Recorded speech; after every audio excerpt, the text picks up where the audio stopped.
আপনি কি কাউকে সন্দেহ করেন? মনোবিজ্ঞান বলছে এই বিহেভিয়ারাল কিছু লিক আছে যেগুলো যদি আপনি জানেন তাহলে আপনাকে কেউ ঠকাতে পারবে না।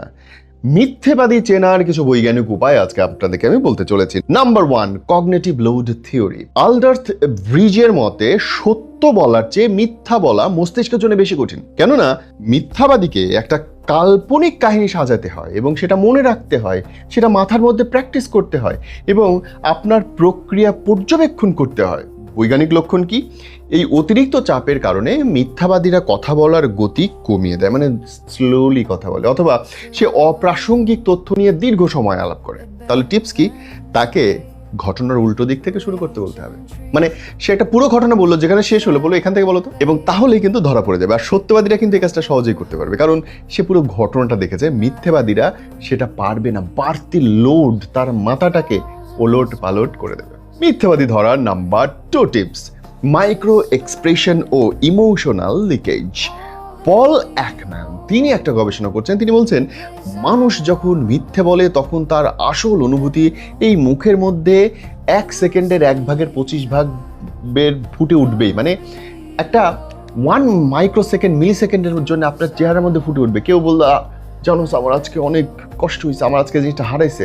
ধরেন আপনার যে শত্রু সে খুশি হয়ে যাবে, সে এরকম করে উঠবে, অথবা তার কোনটা একটু হাসি হাসাবে, তৃপ্তি হবে। আর যে আপনার সত্যিকার বন্ধু তার কিন্তু সত্যি দুঃখ লাগবে, তার আহারে আসবে না। ওই যে কিছুদিন আগেই ভাইরাল হয়েছিল না একটা ভিডিও, সেখানটায় বলছে যে একজন উকিল বলছে হ্যাঁ আমি তো অনেক দুঃখ পেয়েছি এই রায়ের জন্য, সে কিন্তু হাসছিল। এইটা হচ্ছে মাইক্রো এক্সপ্রেশন, বাস্তব থেকে প্রমাণ।